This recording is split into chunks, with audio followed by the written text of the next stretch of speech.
Hello students, welcome to my channel. இன்னைக்கு இந்த வீடியோல என்ன பார்க்க போறோம்னா 10th social science-கான ஒரிஜினல் மாடல் क्वेश्चन பேப்பர் தான் பார்க்க போறோம். ஆல்ரெடி இம்பார்ட்டன்ட் क्वेश्चंसலாம் வீடியோ அப்லோட் பண்ணிருப்போம். அதெல்லாம் நீங்க ப்ரிப்பேர் பண்ணிருப்பீங்க. அதேபோல இந்த क्वेश्चन பேப்பர்ல இருக்க எல்லா क्वेश्चंसையும் தரவா ப்ரிப்பேர் பண்ணிக்கோங்க. இதுல இருந்து क्वेश्चंस வர சான்சஸ் இருக்கு. 1 மார்க்ஸ்ல ஆன்சர் மார்க் பண்ணி ப்ரிப்பேர் பண்ணிக்கோங்க.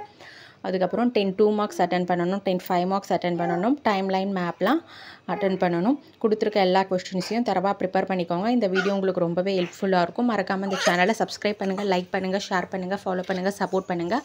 எக்ஸாமுக்கு தேவையான எல்லா இம்பார்ட்டன்ட் வீடியோவும் இந்த சேனலில் அப்டேட் பண்ணுறோம், பார்த்து யூஸ் பண்ணிக்கோங்க. வீடியோவை ஸ்கிப் பண்ணாமல் ஃபுல்லாக பாருங்கள். பிடிஎஃப் வேணுன்றவங்களுக்கு டிஸ்கிரிப்ஷனில் லிங்க் வைக்கிறோம், அங்கே போய் நீங்கள் டவுன்லோட் பண்ணிக்கோங்க. எக்ஸாம் நல்லா அட்டன் பண்ணுங்கள், எல்லா क्वेश्चंसையும் அட்டன் பண்ணுங்கள், ஒரு क्वेश्चனையும் விட்டுறாதீங்க. எல்லா 1 மார்க்ஸையும் அட்டன் பண்ணுங்கள். 1 மார்க்ஸ்லையும் கான்சென்ட்ரேட் பண்ணி புக் பேக் 1 மார்க்ஸ் ப்ரீவியஸ் ஒரு கொஷின் பேப்பரில் இருக்க 1 மார்க்ஸ்லாம் ரெஃபர் பண்ணாலே போதும். 14 1 மார்க்ஸும் நீங்கள் ரைட்டாக அட்டன் பண்ணிடலாம். 10 2 மார்க்ஸையும் அட்டன் பண்ணுங்கள், 10 5 மார்க்ஸையும் அட்டன் பண்ணுங்கள். டைம்லைனை மேப்லாம் கரெக்டாக அட்டன் பண்ணுங்கள். இந்த வீடியோ உங்களுக்கு ரொம்பவே ஹெல்ப்ஃபுல்லாக இருக்கும். Thank you, all the best.